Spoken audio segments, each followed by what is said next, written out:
बिस्मिल्लाहिर्रहमानिर्रहीम। अस्सलाम वालेकुम नाज़रीन, मैं हूं सैयद अनवारुल हसन और आप देख रहे हैं प्रोग्राम सच के साथ बरह रास्त पीटीवी न्यूज़ इस्लामाबाद स्टूडियो से। नाज़रीन, मुल्क की मईशत के हवाले से मुस्बत इशारे बिलखसूस मुआशी तरक्की 3.9% होना और international credit rating agency Moody's का यह कहना कि पाकिस्तान की मईशत में 4% से ज़्यादा ग्रो करने की सलाहियत मौजूद है, बिलाशुबा खुशाइन पेशरफ्त है।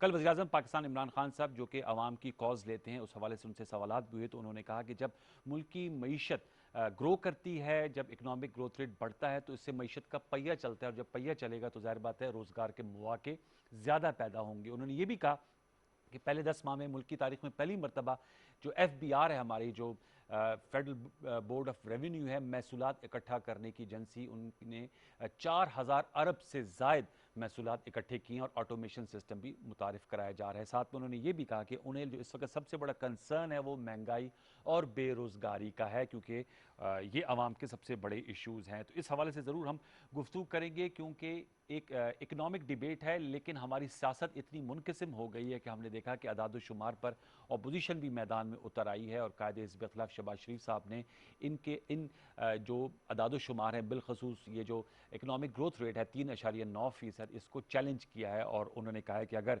मुल्क में अफरात ज़र कम हो और रोज़गार के मौके ज़्यादा हों तो फिर मईशत ग्रो करती है। प्रोग्राम के पहले से में पॉलिटिकल इकोनॉमी के पर्सपेक्टिव में ज़रा डिबेट करेंगे। हमें दो मौजूद शख्सियात ने ज्वाइन किया है, उनका तारुफ मैं आपसे करा देता हूँ। हमें DSNG लिंक पर ज्वाइन कर रही हैं कमल शोजब साहिबा, पार्लिमानी सेक्रेटरी बराए planning development and special initiatives. आपका बहुत शुक्रिया, तर्जुमानों में आपका शुमार होता है। PTI के स्टूडियोज में ज्वाइन कर रहे हैं नोटेड एनालिस्ट और अपना शो करते हैं शौकत पराजा साहब, आज टेलीविजन पे। आपका भी बहुत शुक्रिया। कमल साहब, मैं आपसे गुफ्तगू का आगाज़ करूंगा। मैं चाहूँगा कि अव्वल तो ये एक अच्छी डेवलपमेंट है कि हमारी जो इकनॉमिक ग्रोथ रेट है वो 4% है और महसूलात में भी इजाफा हो रहा है, लेकिन जैसे मैंने कहा, क्या वजह है कि हमारी सियासत में जो इक्तिसादी अदाद-ओ-शुमार है उस पर भी इख्तलाफ पैदा हो जाता है, इख्तलाफी राय आती है। आप लोग कह रहे हैं 3.9 यानी 4% है, और असद उमर साहब ने तो कहा है कि ये नेक्स्ट फाइनेंशियल ईयर में 4.8 भी हो सकती है। वैसे मूडीज भी कह रहे हैं कि सलाहियत मौजूद है हमारी मईशत में, लेकिन अपोजिशन इसको नहीं एक्सेप्ट कर रही। मैं आपसे जानना चाहूँगा, और कुछ माहिरीन भी हैं, इकोनॉमिक माहिरीन, जो कह रहे हैं कि ये जो फिगर्स हैं ये उनके मुताबिक जो है वो सही गमाजी नहीं करती मुल्क की मईशत की। कुछ इस हवाले से मैं चाहूँगा PTV न्यूज़ के नाज़रीन को बताइएगा, 3.9% पर हम कैसे पहुंचे, वो क्या अवामिल थे, क्योंकि कोविड-19 की तीसरी लहर और उससे पहले फर्स्ट और सेकंड लेयर में भी मईशत सुकड़ रही है, इंटरनेशनल फिनोमेना है। बिस्मिल्लाहिर्रहमानिर्रहीम। थैंक यू वेरी मच अनवार, आप हमेशा बहुत अच्छा टॉपिक, एक कंस्ट्रक्टिव जो टॉपिक्स होते हैं उस पर प्रोग्राम करते हैं और बड़ा बामकसद प्रोग्राम होता है, तो मैं इसके लिए आपको अप्रिशिएट करती हूँ। आपने बहुत रेलेवेंट और बड़ा इंपॉर्टेंट सवाल पूछा है कि ये हो कैसे रहा है सारा कुछ, और इस फिनोमेना को जो अपोज कर रहे हैं वो क्यों अपोज कर रहे हैं। मुझे इजाज़त दीजिएगा, मैं 2 मिनट लूँगी और आपके सारे सवाल का जवाब दूँगी। थोड़ा सा इकनॉमिक बैकग्राउंड है, उसका फ़ायदा उठाऊँगी। देखें, 2018 में कुछ फिगर्स हैं, मैं कंपैरेटिव में बात करूंगी, मैं वन साइडेड बात नहीं करूंगी। जिस वक्त हमें ये बताया गया कि पाकिस्तान की मईशत जो है वो तकरीबन 5.5% या 5.8% शरह नमू है, ग्रोथ रेट, और उस वक्त नून लीग की हुकूमत थी। आज भी वो यही बात करते हैं, लेकिन उसके साथ साथ मैं चंद स्टैटिस्टिक्स हैं वो भी बताती चलूँ। करंट अकाउंट डेफिसिट, यानी कि आपके मुल्क में डॉलर जो है वो कम है और उसकी शॉर्टेजेस थी, और जिसकी वजह से जो आपका गैप बनता गया, इनफ्लो और आउटफ्लो का, ट्रेड गैप भी कहते हैं, उसके नतीजे में जो आपका करंट अकाउंट डेफिसिट बना वो था 19.8 अरब रुपए। पाकिस्तान की तारीख में कभी इतना बड़ा डेफिसिट नहीं आया। अच्छा, अब इधर से मैं आपको बता दूं, आज पाकिस्तान ने जो PTI ने इनहेरिट किया था ये 19.8 अरब डॉलर का करंट अकाउंट डेफिसिट, जो पाकिस्तान की हिस्ट्री में कभी किसी हुकूमत के खाते में नहीं आया, उसको 2.25 सालों में डेफिसिट को ख़त्म करके सरप्लस पे हम ले आए, जिसमें तकरीबन 98 जो है वो अरब का 98 करोड़ का जो है वो डॉलर का उस पर इजाफा हो चुका हुआ है, वो प्लस में जाना, यानी सरप्लस में पहली दफ़ा। और ये 17 सालों में फर्स्ट टाइम हुआ है कि पाकिस्तान तहरीक इंसाफ की हुकूमत में आप अब करंट अकाउंट डेफिसिट भी सरप्लस पे खड़े हैं। दूसरी बात, आपका इंटरनल डेट जो है वो इंक्रीज हो के 11.7 बिलियन पे चला गया था। SBP रिजर्व यानी स्टेट बैंक ऑफ पाकिस्तान के रिजर्व जो है वो 40% नीचे 7 बिलियन पर आ गए थे। आज आपको पता है आपके रिजर्व्स जो हैं वो 16 अरब से ऊपर चले गए हैं और हमें इस वक्त जो है वो हुकूमत को बोरोइंग नहीं करनी पड़ रही है स्टेट बैंक ऑफ पाकिस्तान से, वो स्टेट बैंक से हमने बंद कर दी हुई है। रेमिटेंसेस जो है वो 3 साल तक नून लीग की हुकूमत में स्टैगनेंट रहे, कोई रेमिटेंसेस नहीं आ रहे थे। आज ये है कि 2 अरब और 80 लाख डॉलर यानी लगभग 3 बिलियन के करीब रोशन डिजिटल अकाउंट के तहत आपके रेमिटेंसेस आ रहे हैं। पाकिस्तान की मईशत में और पाकिस्तान की हुकूमत पे आपके जो ओवरसीज पाकिस्तानीज हैं उनको ट्रस्ट उनका जो है वो बिल्डअप हुआ है।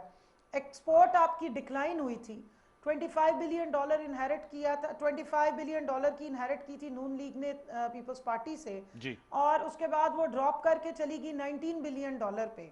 आप खुद बताएं कि एक जगह पे तरक्की हो रही हो लेकिन साथ में डी इंडस्ट्रियलाइजेशन हो रही हो, साथ में 2016 में ब्लूमबर्ग रिपोर्ट कर रहा हूँ, मेरे पास ये पड़े हुए फैक्ट्स भी, मैं वो भी दिखा देती हूँ कि आपका टेक्सटाइल सेक्टर से 5 जो मिलियन लोग हैं वो बेरोजगार हो गए हैं। और ये ब्लूमबर्ग ने रिपोर्ट की है 2016 में जिस वक्त नून लीग की हुकूमत थी। और टेक्सटाइल लूम्स जो थी फैसलाबाद में वो लोगों ने तकड़ियों पे तोल तोल के बेची थी क्योंकि वो बंद हो गई थी।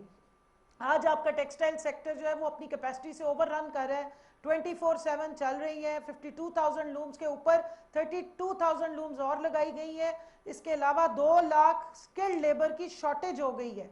तो जब लेबर शॉर्टेज होती है तो लेबर अपनी मर्जी के पैसे लगाते हैं और फिर भी हमारे जो टेक्सटाइल सेक्टर में बाहर से इनको कोविड के दिनों में मुख्तलिफ किस्म के ऑर्डर्स मिले टेक्सटाइल से रिलेटेड, वो हमारी इंडस्ट्री पूरे नहीं कर पा रही थी, इसलिए हमें और इंडस्ट्री बाहर से ला के लगानी पड़ी। अच्छा, इसके अलावा जनाब आप मुझे सिर्फ इतना बताइएगा कि आपका जीडीपी तो बता रहा हो, रिफ्लेक्ट कर रहा हो कि जी बड़ी ग्रोथ हो रही है, लेकिन ये सारे अशारिये नीचे आ रहे हो, आपकी इंपोर्ट्स ज़्यादा हो, हीटेड कंजम्पशन ओरिएंटेड आपकी इकोनॉमी चल रही है, यानी 62 बिलियन डॉलर की आप इंपोर्ट्स करते हो, डॉलर को आपने सस्ता रखा हुआ हो, रुपी आपका महंगा हो तो आपकी एक्सपोर्ट्स नहीं होती, टेक्सटाइल आपकी ड्रॉप कर रही ये हिस्सा आपने जो बताया कमल साहब, और आप कहें जी बहुत जबरदस्त है, ये आपने बताया। मैं मुझे 1 मिनट दीजिए अनवर साहब, 1 मिनट सिर्फ और। जी। अब क्या हो रहा है, आपने पूछा कि कैसे शरह नमू आई। देखिए, जब कंजम्पशन या हीटअप इकोनॉमी होती है तो उसको स्लो डाउन करना पड़ता है। जैसे एक गाड़ी का इंजन जब हीटअप हो जाता है तो उसको पानी डाल के थोड़ी देर आप गाड़ी को रोक देते हैं एक साइड पे और उसको ठंडा करते हैं, टेम्परेचर जब नीचे आता है तो फिर आप चलना शुरू होते हैं। साथ में आपको इंजन में बहुत सारी चेंजेस लानी पड़ती हैं, जो हमने किया। हमने ये करंट अकाउंट डेफिसिट को सरप्लस में किया।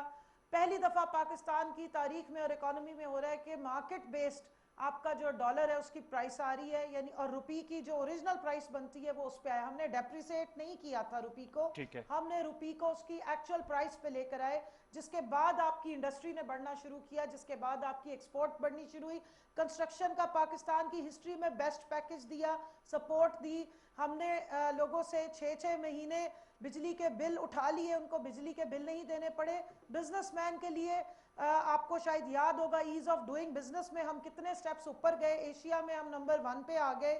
स्टॉक मार्केट में आपने आउट परफॉर्म किया इस पूरे रीजन में। वजह क्या थी, जब आप ईज ऑफ डूइंग बिजनेस करते हैं, प्लस आप जो आपकी पाकिस्तान स्टॉक एक्सचेंज की SCCP में आपका पॉइंट आ गया, हिस्टोरिक किस्म की 150 के करीब रिफॉर्म्स हुई, इसके बाद आपकी ये शरह नमू आनी शुरू हुई है जो नेचुरल था। और आज मूडीज इसको और स्टेट बैंक ऑफ पाकिस्तान ने वैलिडेट किया कि 3.9 तो आप अंडररेटेड बता रहे हैं, ये 4.5 तक जाएगी इंशाल्लाह। मैम आपका रुकता गया, मैं चाहूंगा शौकत साहब को आपने पूरे सियाको सबाक के साथ बताया। शौकत पराचा साहब, आप इस हवाले से क्या कहेंगे? कमल जोसेफ साहिबा ने एक पस मंजर भी पेश किया 2016 से 2018 नून लीग ज़रबत, उन्होंने 5.8 ग्रोथ रेट वो कहते हैं हमने छोड़कर गए थे। इन्होंने बताया कि कैसे स्लो डाउन करके अब ये 3.9 पे लाया और ये भी कहते हैं कंजर्वेटिव एस्टीमेट है। Your take. Thank you very much.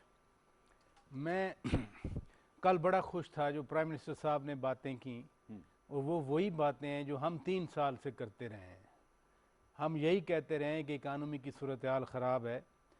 Prime minister साहब ने कल कहा कि पहले 2 साल में इकानमी की सूरत हाल बहुत ख़राब थी, और उन्होंने कहा कि ये तो अपोजिशन नालायक थी, वरना ये बड़ी बात है। सिटिंग प्राइम मिनिस्टर एक बात कर रहे हैं जिसको हम उर्दू में कहेंगे इतराफ़ कर रहे थे, कि उन बातों से एग्री कर रहे थे जो हम करते रहे।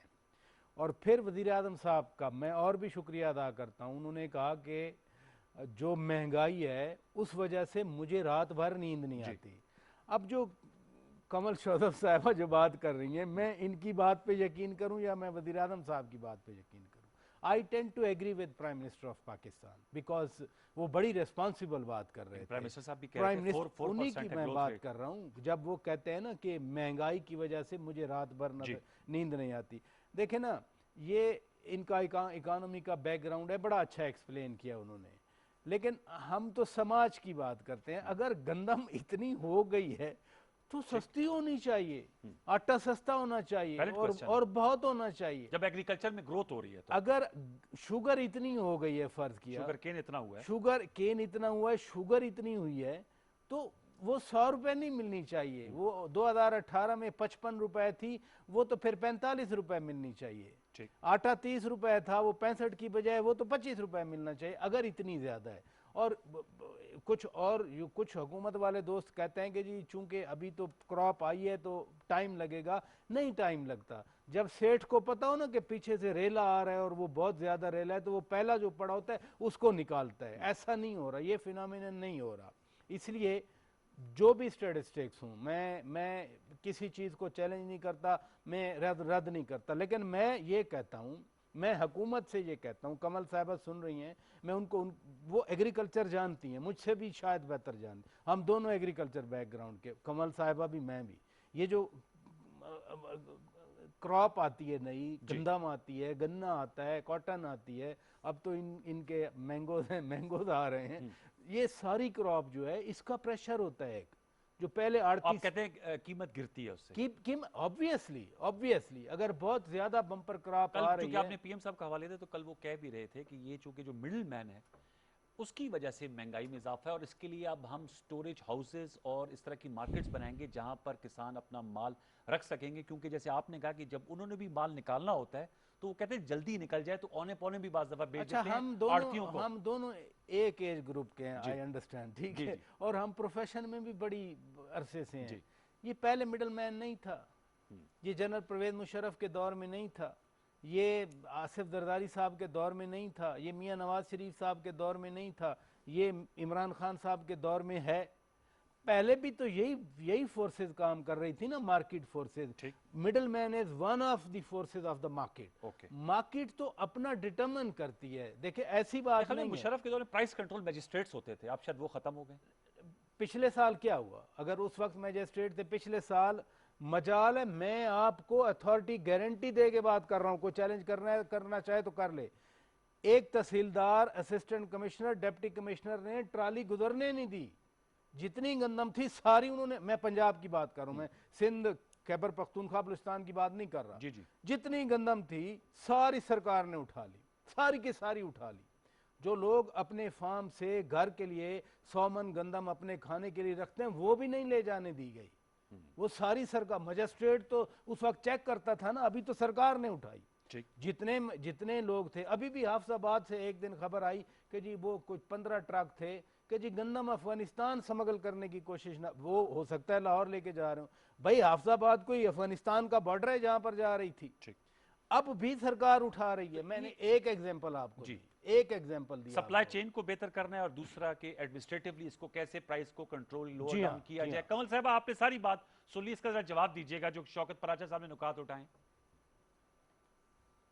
देखिए शौकत पराचा साहब ने ठीक कहा, मेरा रूरल बैकग्राउंड है और मेरे बाप ने तो फौज से रिटायरमेंट के बाद जाके डायरेक्ट खेती बाड़ी की है। मुझे वो दौर याद है मियाँ साहब का, जब शौकत साहब को भी ये शायद याद होगा कि आलू की फसल लगाई थी मेरे वालिद साहब ने और फिर उन्होंने आसपास गांवों में ऐलान कराया था कि आके आलू निकाल लो और फ्री ले जाओ, क्योंकि जो बोरियों की कीमत थी वो आलूओं से ज़्यादा महंगी पड़ रही थी और आलूओं को मंडी तक ले जाना जो है वो नुकसान था। एक फसल बता दें कोई सब्जी की हो या दूसरी जिसमें किसान ने जो है वो सड़कों पे ला के चीज़ें फेंकी हो इस पीटीआई की 3 साल दौरे हुकूमत में। दूसरी बात इन्होंने कहा कि जी ये मिडल मैन की भी बात की, किसान की भी बात की। देखिए किसान पिसा हुआ था, किसान को थोड़ी सी रिलीफ मिली थी पीपल्स पार्टी के दौर में और उसके बाद मियाँ साहब के दौर में तो किसान का बेड़ा गर्क हो गया था। क्यों? गंदम ज़्यादा पैदा होनी शुरू हुई थी जब उन्होंने किसान को सपोर्ट प्राइस ज़्यादा देनी शुरू की थी और गंदम उन दिनों में महंगी हुई थी। आपको शायद याद होगा कि 12 रुपए से 15 रुपए से आटा 40 रुपए हुआ था। आप उस तरह कंपैरिजन करें तो 2008 से 18 से पिछली आप 10 साल की अगर कीमतें निकालें तो पीछे भी कम ही होंगी। असल में होता ये है कि देखिए महंगाई को आप उस टर्म रिलेटिव टर्म में लेते हैं ना, लोगों की एक परचेजिंग पावर भी तो बढ़ती है। पहले मजदूर 200 रुपए पे दिहाड़ी लगाता था, 1500 से कम पे दिहाड़ी मजदूर नहीं लगाता। रूरल इकोनॉमी में 1100 अरब रुपया गया है। तो जब किसानों की परचेजिंग पावर बेहतर होगी तो वो ज्यादा चीजें बेहतर खरीद सकेंगे। इसी तरह आपकी चीनी की कीमत है, आप चीनी में किसान को देते थे 56 रुपए या 60 रुपए, या बहुत ज्यादा दे दिया तो 100 रुपया, अब 300 रुपए उसको डायरेक्ट सपोर्ट प्राइस मिल रही है, तो चीनी की कीमत पे इंपैक्ट आएगा।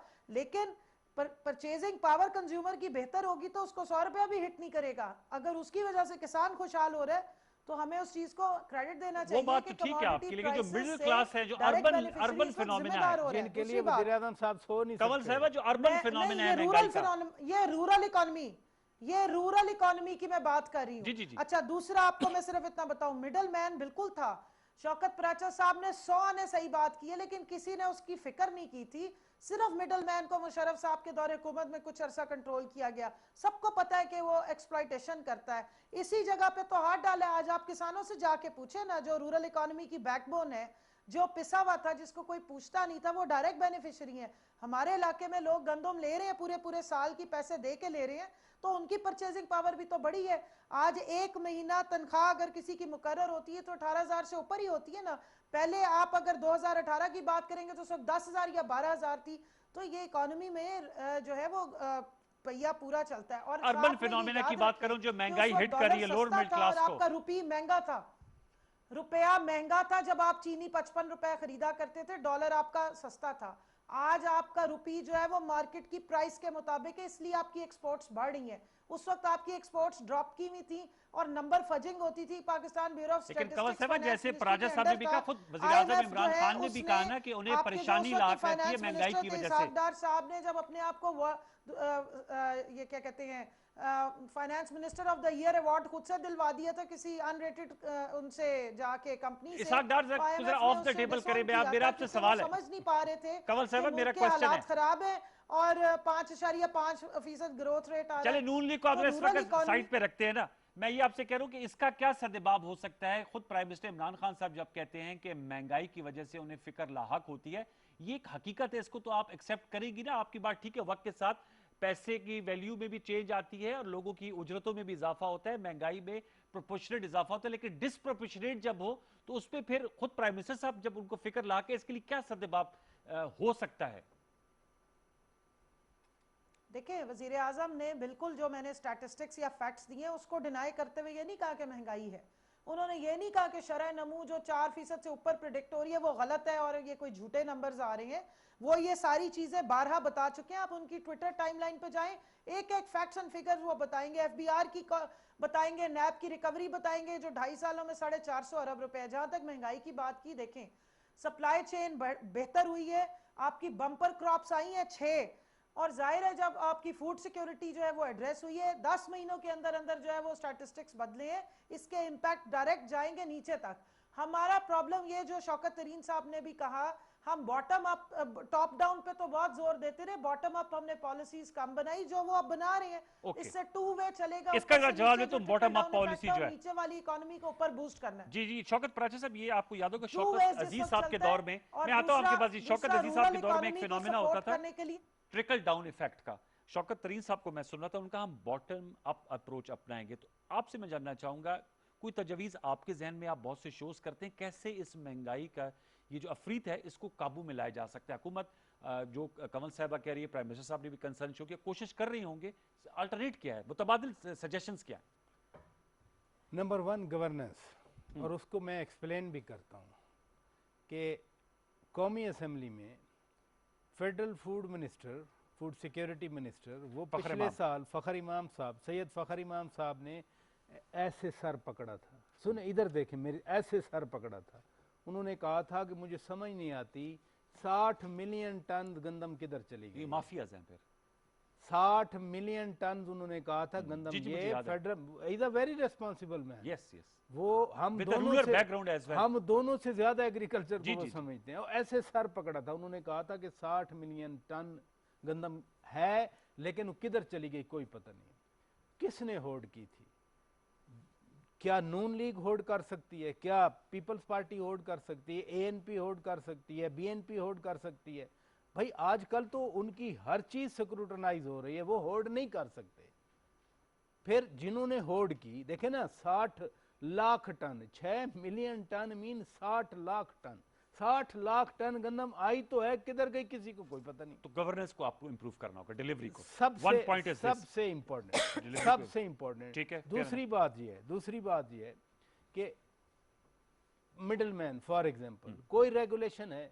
हमारी जितनी ट्रेड होती है गांव के लेवल पे आड़त होती है, कोई रेगुलेशन नहीं है, किसी तरह की कोई रेगुलेशन नहीं है। और किसान के पास ऑप्शन भी कोई नहीं उसको कोई बेचने के ऑप्शन अलावा। नहीं। उसने तो पैसे देखे ना, 6 महीने 7 महीने जिसने इन्वेस्टमेंट की है, जिसने इन्वेस्ट किया है, उसको तो पैसे चाहिए। ठीक है। और खास तौर पे जब गंदम की कटाई हुई, गंदम आ गई, कोई नहीं खरीद रहा, तो उसको डर है मानसून आ रही है ना, गंदम Yes, खराब हो जाएगी। उसके पास स्टोरेज कैपेसिटी तो नहीं है, स्टोरेज कैपेसिटी देना। उसके पास स्टोरेज कैपेसिटी नहीं, उसने बेचनी है। ठीक है। तीसरी इंपॉर्टेंट चीज है, Yes. देखे ना, मैं आपको बताऊं, आप गंदम उगाएं, आप मकई उगाएं, ये हम खा पी जाते हैं ये चीजें।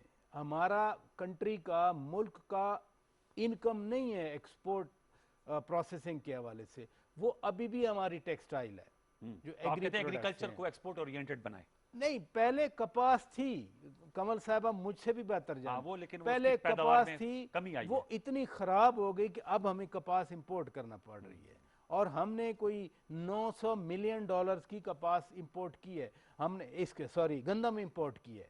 913 मिलियन डॉलर की हमने गंदम इंपोर्ट की है। एक एग्रीकल्चर मुल्क अगर वो खाने के लिए भी अपना कितना हार्ड अर्न डॉलर्स हैं, हमारे यहाँ तो क्राइसिस ही डॉलर्स का रहा है ना, कि डॉलर कम है हमारे यहाँ, करंट अकाउंट डेफिसिट जिसे कहते हैं। और हम वो डॉलर दे रहे हैं और खाने के लिए गंदम, और आधे लोगों ने वो गंदम खाई भी नहीं जो रशिया से आई थी। मैं कमल साहब ये बताऊंगा सेगमेंट को, चूंकि मैंने क्लोज भी करना होगा। जहर बताइए कि आप लोगों ने फिगर अचीव की, अच्छी फिगर है, हम तो दुआगो हैं और खुश हैं कि इसमें मजीद और बेहतरी, इसको सस्टेनेबल बनाना है, यानी कि इसमें अंदर इस्तेकाम मजीद पैदा करना है, इसकी बढ़ोतरी को और आगे बढ़ाना है, जो कि आपके नए फाइनेंस मिनिस्टर साहब का विजन भी है कि ग्रोथ रेट को हमने बढ़ाना है, तब पाकिस्तान सर्वाइव करेगा।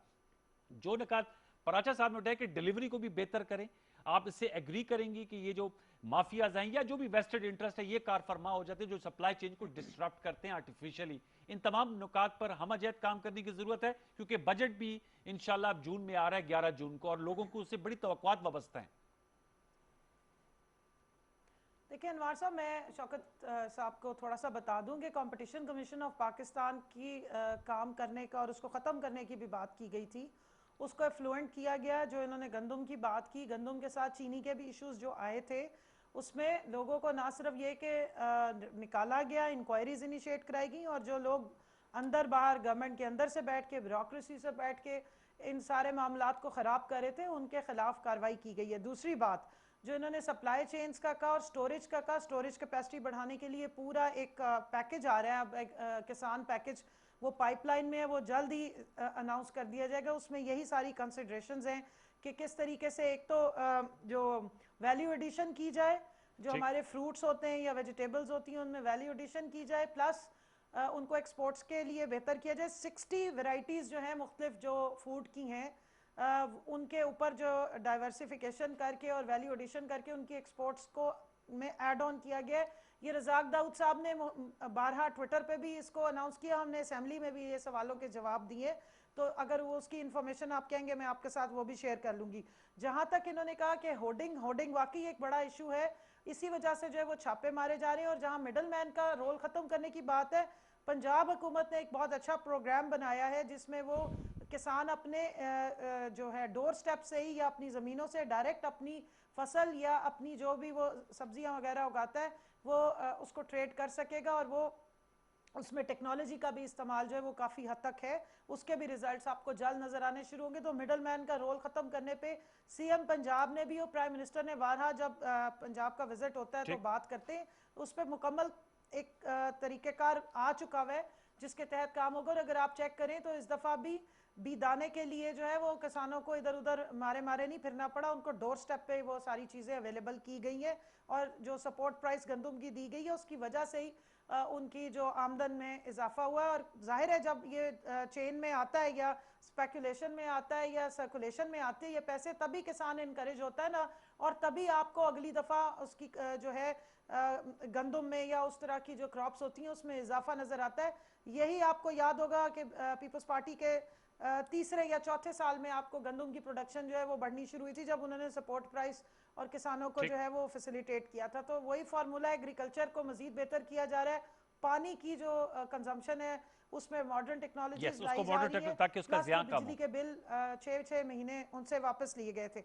तो इनकी सजेशंस जो है वो हम उसको वेलकम करते हैं। और कपास का जहाँ तक है कि उसके बीज में वेरिएशन लाई जाए, प्लस आपको पता है उस इलाके में गन्ना उगाया गया और कपास को जो है वो ख़त्म किया गया जिसका हमें बहुत नुकसान हुआ। अब वापस से किसानों को, जिम्मेदारों को इनकरेज किया जा रहा है कि वो कपास उगाएं। और क्योंकि कपास की अब ठीक है, टेक्सटाइल इंडस्ट्री को टुवर्ड्स बहुत द एंड ज़रूरत मैंने है, एक उसकी सवाल डिमांड बहुत जी बढ़ गई है, जी प्राची साहब मैं तो आपसे उसका बेनिफिट भी नज़र आएगा। जब नजर आएगा। डिमांड प्राची ज़्यादा साहब ये होगी तो सब जी जी बजट सेशन भी इस राउंड द कॉर्नर। अपोजिशन ने कहा है, पीडीएम से लहदा जो अपोजिशन ज़रबत शहबाज शरीफ साहब, बिलावल साहब, एएनपी और दीगर जो सियासी जमातें जिनकी प्रेजेंस है, टफ टाइम देंगे। आप समझते हैं अपोजिशन को एक टफ टाइम या हुकूमत को कन्फ्रंट करना चाहिए ऑन इकोनॉमिक इश्यूज और एक हेल्दी डिबेट हो, रिजल्ट ओरिएंटेड हो, ताकि ये जो इश्यूज हैं, सियासत तो चलती रहेगी, इनका कोई ऐसा हल निकले जो देर पा हो? नहीं तो अपोजिशन लीडर ने ही तो कहा था ना, मिसाक मैशत साइन करने के लिए हम तैयार हैं, बिल्कुल। मिसाक मैशत होना चाहिए। और अपोजिशन क्या करे? देखिए ना, कोई भी मुल्क हो उसकी जो एक होती है नेशनल इंटरेस्ट की पॉलिसी, वो लॉन्ग टर्म होती है। वो एक गवर्नमेंट आए, दूसरी आए, तीसरी आए, उसकी मैं एग्जांपल देता हूँ। मसलन कश्मीर इशू है, is a long term policy. कोई भी गवर्नमेंट हो पाकिस्तान की, वो कश्मीर पे वो स्टैंस रखेगी। सी पैक के हवाले से फॉर एग्जांपल कोई गवर्नमेंट पाकिस्तान की ये नहीं कह सकती कि हम चीन के साथ ताल्लुकात ख़त्म करेंगे, चीन के साथ डाउनग्रेड करेंगे, या चीन के साथ जो हमारे प्रोजेक्ट्स हैं, वो पीएमएलएन हो, वो पीपल्स पार्टी हो, वो पीटीआई हो, जितनी भी गवर्नमेंट्स इससे पहले बेशक जनरल परवेज मुशर्रफ। तो आप समझते हैं इन्हीं लाइंस पे इकोनॉमी के हवाले से भी जरूर फंडामेंटल्स पे इत्तेफाक की राय होना चाहिए? फंडामेंटल्स पे इत्तेफाक होना चाहिए, इसलिए कि इन्वेस्टर को कॉन्फिडेंस मिलेगा, बिजनेसमैन को कॉन्फिडेंस मिलेगा, जो पाकिस्तान के साथ ट्रेड करना चाह रहे उसको पता है कि आकर ये पॉलिसी रोल बैक नहीं होगी। ठीक है, जिसने आके ऑयल सेक्टर में इन्वेस्ट करना है, एग्री सेक्टर में इन्वेस्ट करना है, एक्सप्लोरेशन में इन्वेस्ट करना है, उसने मिनरल्स में इन्वेस्ट करना है, फॉर एग्जांपल टूरिज्म में अगर उसने आकर टूरिज्म को पाकिस्तान के अंदर प्रमोट करना है, उसको इतना तो कॉन्फिडेंस हो कि यार ये हुकूमत जब चली जाएगी तो मेरा पैसा नहीं डूबेगा। इन्वेस्टर का सबसे बड़ा इंटरेस्ट है कि उसका प्रॉफिट कंटिन्यू हो, उसका पैसा सस्टेन करे, उसका पैसा सेफ हो। वो तब हो सकता है जब आपकी पॉलिसी लॉन्ग टर्म हो। ये नहीं है एक बंदे ने होटल बनाया, आज आपने टैक्स फ्री कर दिया, एक गवर्नमेंट ने, दूसरी गवर्नमेंट आके टू टेक अ रिवेंज वो कहे जी 10% कम से कम इस पे हमारा होना चाहिए। दैट्स अ पॉजिटिव पॉइंट और यही हमारा टेक अवे। शौकत पराचा साहब आपका शुक्रिया, कमल शोजल साहब thank you so much for joining us on DSNG link. Viewers, economy के हवाले से हम बहस आने वाले दिनों में करेंगे, क्योंकि जैसे मैंने कहा वफाकी बजट 2021-22 11 जून को शौकत तरीन साहब ने कहा है कि इसका ऐलान होगा। इस हवाले से इससे पहले भी प्री बजट गुफ्तगू, पोस्ट बजट गुफ्तगू भी छोटा सा वक्फा लेंगे, वक्फे के बाद आएंगे तो कोविड-19 की तीसरी लहर के हवाले से अच्छी खबरें आ रही, इस पर जरा गुफ्तगू कर रहे होंगे। एक छोटा सा वक्फा, दोबारा हम लौट के आते हैं, कहीं मत जाइए।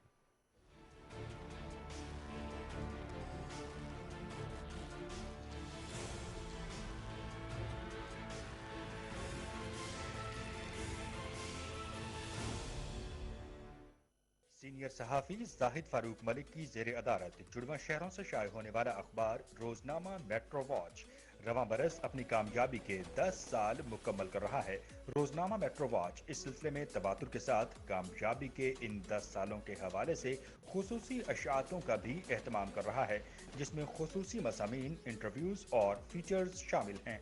आज ही अपने हॉकर से रोजनामा मेट्रो वॉच की कॉपी बुक करवाएं और विजिट करें www.metrovatch.com.pk।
Welcome back viewers. हमारे साथ मौजूद हैं पार्लिमानी सेक्रेटरी बराए सेहत डॉक्टर नौशीन हामिद साहबा। इनसे गुफ्तगू करेंगे कोविड-19 की थर्ड फेज़ के हवाले से मुस्बत खबरें आ रही हैं। बहुत शुक्रिया मैम, आपसे वक्तन फ़वक्तन हम गुफ्तगू करते हैं।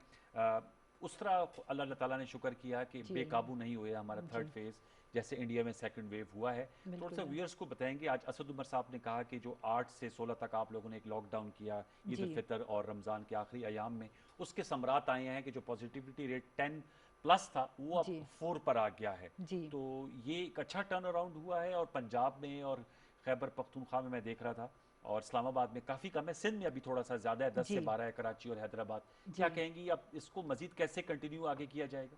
देखिए जी, अब ये बहुत हद तक जो है लोगों के रवैयों के ऊपर डिपेंड करेगा, क्योंकि अब हुकूमत बहुत सारी चीज़ें खोलने जा रही है, जिसमें सबसे बड़ी एजुकेशनल इंस्टीट्यूशंस हैं। जी हालांकि इसमें इंश्योर किया जा रहा है कि 10 जून तक हमारी जो पाकिस्तान में इस वक्त 20 लाख टीचर्स हैं उनको वैक्सीनेट कर दिया जाए। तो कोशिश यही होगी कि ये स्कूल्स खुलने से पहले जो है हमारी टीचर्स सब वैक्सीनेट हो जाएं। मगर उसके अलावा अब मार्केट प्लेसेस, ट्रांसपोर्ट और बाकी शादी हॉल्स, रेस्टोरेंट्स की आउटडोर डाइनिंग, ये तमाम चीज़ें अब खोल दी गई हैं। तो इसमें अब लोगों को SOPs और फिज़िकल डिस्टेंसिंग का ख्याल करना होगा, क्योंकि उसके बगैर ये पॉसिबल नहीं होगा। पहले भी यही होता रहा है कि जब भी कोई रिलैक्सेशंस दी जाती थी तो फिर एकदम इजाफा होना शुरू हो जाता था। तो same is the situation now, क्योंकि अभी हमारी वैक्सीनेशन उस लेवल पे नहीं पहुंची कि हम समझें कि ये वैक्सीनेशन इसको कंट्रोल कर लेगी। जून और जुलाई में एनसीओसी ने फैसला किया कि मैसिव वैक्सीनेशन ड्राइव चलाई जी जाएगी। बिल्कुल जी और आज मैं सुन रहा था जो चेयरमैन एनसीओसी के असद उमर साहब, वो कहते हैं हम चाहते हैं कि ईद उल अजहा जो है जी उसमें वो रिस्ट्रिक्शंस ना हो जो हमने ईद उल फितर में लगाई थी। जी तो लोगों को क्या पैगाम देगी? अभी भी गैलप सर्वे आया और कहा है कि बहुत से पाकिस्तानी मोहतरज़ हैं जी वैक्सीनेशन करवाने के हवाले से। ये क्या जी वजह, क्या ज़हनी ब्लॉकेड है? देखिए, एक तो ये वैक्सीन सबसे पहली दफ़ा दुनिया में बनी है, इसके बारे में लोगों को भी हेजिटेंसी है। बहुत सारे लोग तो लगवाना नहीं चाहते और बहुत सारे लोग जो है वो वेट एंड सी वाली पॉलिसी पे चल रहे हैं। वो देखना चाह रहे हैं कि उनके कोलीग्स, उनके रिश्तेदार या उनके जानने वाले जो लगवा रहे हैं उसका कुछ महीनों के बाद उनकी कोई सेहत पे एडवर्स इफ़ेक्ट तो नहीं है। तो अब मगर मैं समझती हूँ कि बेहतरी आ रही है, रजिस्ट्रेशन का अमल भी तेज़ हो रहा है, ज़्यादा से ज़्यादा लोग अब रजिस्टर भी करवा रहे हैं। और जिस तरह से आपने देखा होगा कि वैक्सीनेशन सेंटर्स पे अब हमें लंबी लाइंस भी नज़र आ रही हैं। और 3,83,000 लोगों ने परसों एक दिन में ये डोजेस लगवाई हैं। तो डेफिनेटली जो है रिस्पांस एवरी डे बेहतर हो रहा है, लोगों का कॉन्फिडेंस बिल्ड हो रहा है इसके ऊपर। टारगेट हमारा जो है वो ये है कि एंड ऑफ दिस ईयर तक हमने 7 करोड़ लोगों को वैक्सीनेट करना है। और इसके लिए अब तो जो वॉलंटियर्स जिन्होंने वॉलंटरीली अपने आप को करवा लिए रजिस्टर, वो तो इसमें हो जाएंगे इस प्रोसेस के थ्रू। मगर जो अभी तक नहीं करवा रहे हैं अपने आप को, उनको अब हम दूसरी अप्रोच के ज़रिए ऑन बोर्ड लेने की कोशिश करें।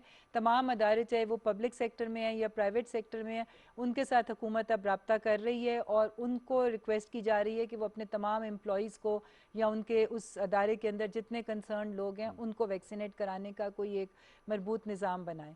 तो अब ज़ाहिर है हुकूमत और स्टेप्स लेगी, उलमा को इंगेज किया जा रहा है ताकि वो लोगों के जहन से ये मिथ्स और ये जो कोई ऐसी गलत फहमी है वो निकालें। तो अब हुकूमत इसको बहुत बड़े स्केल के ऊपर मैं समझती हूँ कि इसकी अवेयरनेस कैंपेन करने जा रही अच्छा, है। ये मुझे थोड़ा बहुत जो वैक्सीन के हवाले से फाइजर 1 लाख डोजेस कोवैक्स जी प्रोग्राम के तहत पाकिस्तान जी आई हैं। हुकूमत ने कुछ ऐसा फैसला किया कि फाइजर को परचेज भी किया जाए, क्योंकि सफरी अब जो कहते हैं ना जी वैक्सीन पासपोर्ट इन हो गया है। जी आपने यूरोप जाना है, अब सऊदी अरब ने जो जी हज भी इंशाल्लाह आ रहा है, उन्होंने मेरे ख्याल में हमें तो चाइनीज़ वैक्सीन सबको लगी हैं, जी शायद वो वैक्सीन डाली भी ही नहीं है।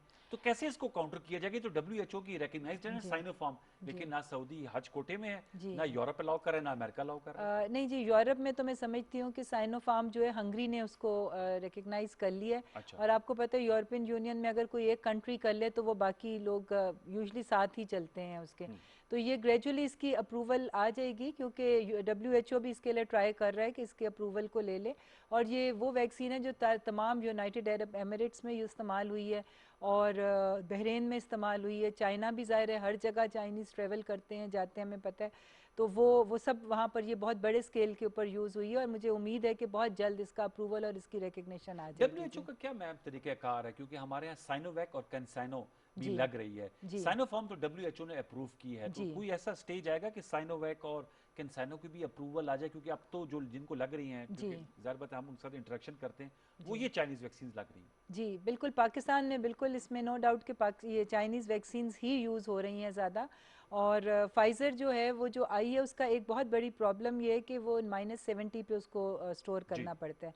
तो ये अल्ट्रा कोल्ड चेन पाकिस्तान के मेजॉरिटी इलाकों में अवेलेबल नहीं होगी, इसलिए इसका लिमिटेड यूज़ होगा कि हम इसको सिर्फ उन्हीं जगहों पे ट्रांसपोर्ट कर सकेंगे या यूज़ कर सकेंगे जहाँ पे ये अल्ट्रा कोल्ड चेन अवेलेबल होगी। तो इसलिए मैं समझती हूँ कि जो वैक्सीन जो नॉर्मल टेम्परेचर के ऊपर जो 4 डिग्रीज़ पे जो नॉर्मल रेफ्रिजरेटर में यूज़ हो सकती है, वो पाकिस्तान के दूर दराज इलाकों में ज़्यादा इफ़ेक्टिव साबित होगी। पर बहरहाल इसके ऊपर हुकूमत पाकिस्तान काम कर रही है कि ज़ाहिर है हमारे लोगों ने ट्रैवल भी करना है, जॉब्स के लिए भी जाना है, लेबर भी है, हमारे स्टूडेंट्स भी हैं, तो इसके ऊपर वर्किंग हो रही है और बातचीत चल रही है। इंशाल्लाह ताला इसका हल भी निकल आएगा। और ये आपने कहा at the end of the year 7 crore पाकिस्तानियों को इंशाल्लाह आप लोग वैक्सीनेट इंशाल्लाह, करेंगे, तो आपको जी। तो बहुत बल्क में ज़्यादा जी। तादाद में वैक्सीन चाहिए होंगी। जो NIH में एक कामयाब तजर्बा हुआ है जी, पाकवैक बिल्कुल। के नाम से, उसकी जी। फॉर्मुलेशन पाकिस्तान कर रहा है, जी। कब तक उसकी ड्रैब अप्रूवल दे के सीरियल प्रोडक्शन शुरू होकर लोगों को लगना शुरू हो जी, जाएगी? ड्रैप ने उसकी अप्रूवल दे दी और कल इंशाल्लाह ताला कल शाम को उसकी लॉन्चिंग होने जा रही है। अच्छा। NIH में इंशाल्लाह कल 4:30 बजे उसका लॉन्चिंग इवेंट है। और इसके बाद अभी तो ये 1,20,000 डोजेज़ इनिशियल बैच तैयार हुआ है जो कि इस्तेमाल होगा, और अगले महीने हम इसको तकरीबन 9 लाख इसकी डोजेज़ तैयार होंगी। उसके बाद फिर हम उस कैपेसिटी को अचीव कर लेंगे कि हर महीने 30 लाख डोजेज़ जो हैं, 3 मिलियन डोजेज़ एवरी मंथ। तो ये इंशाल्लाह एक बहुत मैं समझती हूँ कि पाकिस्तान के लिए बहुत एक मुस्बत चीज़ होगी, क्योंकि इससे हमारी लोकल प्रोडक्शन से आपकी बहुत स्पीड अप हो जाएगी आपकी वैक्सीनेशन। वैसे भी जुलाई और जून जुलाई के लिए 2 करोड़ डोजेस जो हैं वो पाकिस्तान ने इंश्योर कर ली हैं। अच्छा। और ये इंशाल्लाह अब स्पीड अप नज़र सिंध आएगी। में क्या वजह है? क्योंकि ये भी मैं आपसे जरूर जानना चाहूंगा जी। कि 4 केसेस में इंडियन वेरिएंट जो बहुत खतरनाक है, जी। भारतीय जो जी। वेरिएंट है वो डिटेक्ट हुआ है। आपके में पंजाब जी। में आज़ाद कश्मीर में जी। यूके वेरिएंट ने तबाही मचाई थी। जी। तो इसके हवाले से क्या आप लोग इक़दामात उठा रहे हैं कि जो इंडियन वेरिएंट है इसकी निशानदही अब ट्रेसेस पाकिस्तान में मिल रहे हैं? जी, देखिए ये जो ट्रेस भी हुए हैं तो आप इसी से देख लें कि पाकिस्तान गवर्नमेंट की विजिलेंस स्ट्रांग है, जो ये लोग ट्रेस हो गए हैं।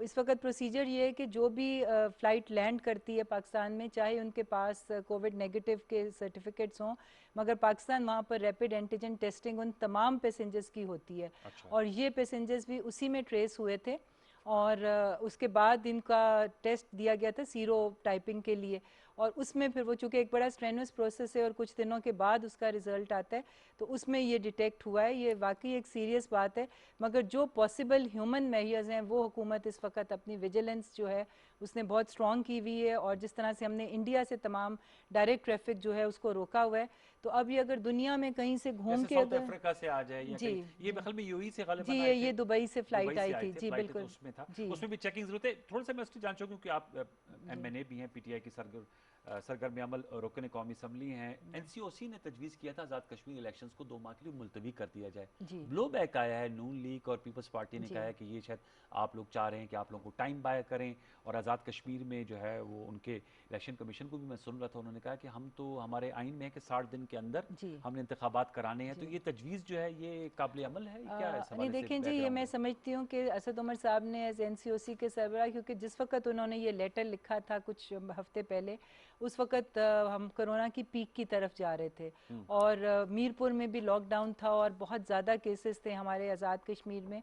चूँकि आपको पता है कि UK के बहुत लोग आज़ाद जी। कश्मीर में रहते हैं, और UK से जो वेरिएंट आया था वो बहुत तेज़ी से फैलाव का सबब बना था, और आज़ाद कश्मीर की सिचुएशन काफ़ी सीरियस थी। तो इसलिए ये एक रिकमेंडेशन दे सकती है, आप उनको बाउंड नहीं कर सकते। ज़ाहिर उनका इलेक्शन कमीशन बिल्कुल आज़ाद है और वो अपनी मर्ज़ी से डिसीजन करेगा, हुकूमत उसको फोर्स नहीं कर सकती, ना वो फोर्स करेगी। एक एडवाइजरी दे सकती थी, वो उन्होंने दी थी, क्योंकि जिस वक्त ये लेटर लिखा गया था उस वक्त सिचुएशन बहुत ख़राब थी। तो इस वक्त एज वी स्पीक वो लेटर जो है वो मौजूदा हालात के आप समझती हैं, जो कि अब आप पॉजिटिविटी रेट कम हो गया है, जी। तो डज इट स्टिल स्टैंड्स या? नहीं, ये तो मैंने आपको बताया कि सिर्फ एक एडवाइजरी थी, ये Okay. बाइंडिंग नहीं थी उनके लिए। ये तो सिर्फ एक NCOC की तरफ से उनको एक मशवरा दिया गया था कि आप इसको अगर आगे कर लें तो ये फैलाओ, ताकि मजीद इलेक्शन कैंपेन के दौरान ना। देखिए पहले ये लोग एग्जांपल देते हैं बाई इलेक्शंस के, और GP इलेक्शंस, गिलगित बल्तिस्तान के इलेक्शंस हुए, बाय जी इलेक्शंस हुए, जी जी बिल्कुल। तो उसमें बाई इलेक्शंस तो चूँकि एक कॉन्स्टिट्यूंसी में होता है, ये तो आज़ाद कश्मीर का पूरा एरिया जो है इसमें इन्वॉल्व होगा, और उस वक्त आज़ाद कश्मीर में केसेस बहुत ज़्यादा थे।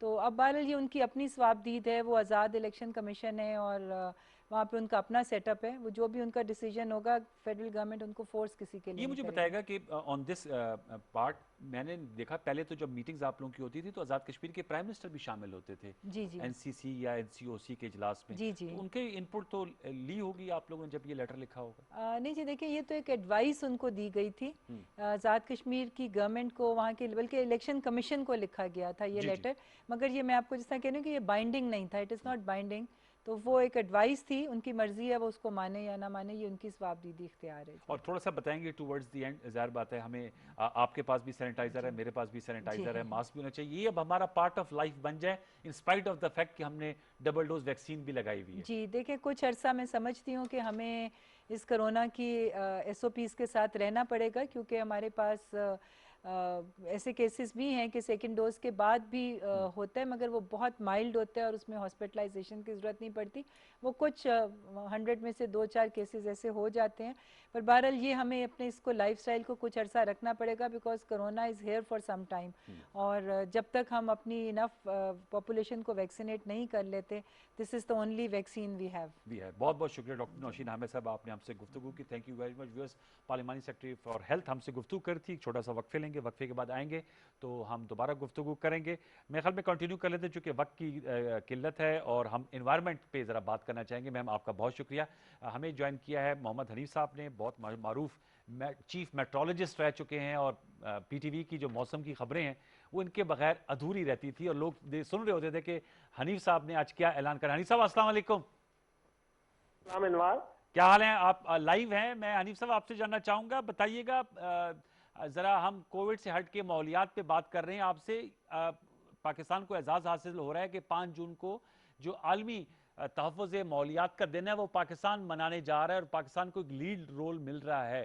थोड़ा सा मैं आपसे जानना चाहूँगा, बताइएगा कितना इंपॉर्टेंट होता है ये क्लाइमेट चेंज, इसको सीरियस लेना और इसके लिए इकदामात उठाना, इस हवाले से ज़रा बताइएगा। या देखें अनवार के इस दिन की जितनी ज़्यादा अहमियत है उसको उतनी अहमियत देनी चाहिए। ये इंतहाई इम्पोर्टेंट डे होता है, साल में एक दफ़ा 5 जून को मनाया जाता है और पाकिस्तान को इस दफ़ा ये कहते हैं कि क्रेडिट जाता है कि जो हमारे जो प्राइम मिनिस्टर है कि उनके विजन को देखते हुए कि उनकी क्लाइमेट चेंज के हवाले से जो सूझबूझ है और जो मलिक अमीन असलम साहब के इनिशिएटिव है रिगार्डिंग एनवायरनमेंट इन पाकिस्तान, तो ये पाकिस्तान को क्रेडिट जाता है कि पहली दफ़ा पाकिस्तान इस दिन को होस्ट करेगा, इस दिन को मनाएगा। अनवार, इस दिन का मकसद ये होता है कि लोगों को बताया जाए कि आपने अपने माहौल को कैसे साफ रखना है। तो ये मुझे बताएं, हमें अपने माहौल को कैसे साफ रखना चाहिए, कुछ हमारे पाकिस्तानियों की भी तरह ज़हन साजी कीजिए ना आप। देखिए यार अनवार, आप आसान लफ्जों में ये बता दूं कि एक दरख्त रोजाना 4 आदमियों को ऑक्सीजन मुहैया कराता है और एक दरख्त 4 आदमियों को ऑक्सीजन मुहैया करता है, ऑक्सीजन देता है। पाकिस्तान में जंगलात का जो हाल पिछले 10, 20, 30 सालों में टिम्बर माफिया ने किया है उससे आप बखूबी आगाह है। लेकिन थैंक्स गॉड कि ये पहली दफा एक ऐसी गवर्नमेंट आई जिसको इसकी अहमियत का पता चला और उसने अवाम में ये शऊर पैदा किया और billion tsunami tree green Pakistan के हवाले से गवर्नमेंट के जो इनिशिएटिव्स हैं, मैं तो यही कहूँगा अनवार के इसमें गवर्नमेंट अकेला कुछ नहीं कर सकती जब तक तमाम शहरी, तमाम लोग इसमें इन्वॉल्व ना हो। और अभी इस टॉपिक से पहले आप बात कर रहे थे डॉक्टर साहबा से कोविड के हवाले से जी। ये जो कोविड इशू है ना, चंद माह या चंद साल की बात है, ये भी तहकीक साबित करेगी कि ये भी इन्वायरमेंटल इशू है। ये भी इन्वायरमेंटल डिग्रेडेशन की वजह से बीमारी दुनिया में फैली। अच्छा, और ये मुझे बताइएगा कि ये जो आज बारिश भी हुई इस्लामाबाद में और शदीद गर्मी थी, तो ये जो क्लाइमेट चेंज है ये भी शजरकारी मुहिम से इस पे असरात मुरतब होते हैं, क्योंकि इस्लामाबाद के बासियों ने सुख का सांस लिया। शदीद गर्मी थी ओवर द वीकेंड और आज बारिश से फिजा बदल गई, माहौल में बड़ी खुशगवार तब्दीली आई। इसका कितना इम्पैक्ट होता है ग्रीन और शजरकारी से? बिल्कुल होता है। देखें, जिन इलाकों में जंगलात ज़्यादा हैं वहाँ पे बारिशें ज़्यादा होती हैं। ये बहुत अनयूजुअल स्पेल था। अगले 3 दिनों में पंजाब और सिंध के बाहरी इलाकों में मजीद बारिशें होगी, लेकिन अनवार ज़्यादा खुश ना हो, ये वक्ती होते हैं, ये वक्ती होते हैं। और हमने अपने जंगलात, अपने माहौल के साथ जो हशर किया उसकी वजह से आपका ये जो प्लेनेट है, ये जो ज़मीन है, ये काफ़ी हाइपर एक्टिव हो चुकी है, जो अपना गुस्सा मौसमों की शक्ल में हर साल दिखाती। ठीक, आपने बिल्कुल सही कहा। बहुत शुक्रिया मोहम्मद हनीफ साहब, आपने हमसे गुफ्तगू की। व्यूअर्स, ये बड़ा अहम इशू है, हमने लास्ट वीक भी इसको उठाया था। मौसमियाती तब्दीली को बड़ा सीरियस इसलिए लेना चाहिए क्योंकि पाकिस्तान उन 10 ममालिक में शामिल है जहाँ इसके असरात सबसे ज़्यादा नुमायाँ हैं। हम 5 जून तक अपने हर शो में इस पर मुख्तसर इख्तिसार के साथ लेकिन जामे गुफ्तगू करने की कोशिश करेंगे कि किस तरह हम एज ए गुड सिटीज़न इसमें अपना किरदार अदा कर सकते हैं। आज हमने मुख्तलिफ नुकात उठाए, जो आरा सामने आई उस पर अपना फीडबैक जरूर दीजिएगा फेसबुक और ट्विटर पर। कल तक के लिए सैयद अनवारुल हसन और सच के साथ की प्रोडक्शन टीम को इजाज़त दीजिए। अपना बहुत सा ख्याल रखिए। अल्लाह नगहबान।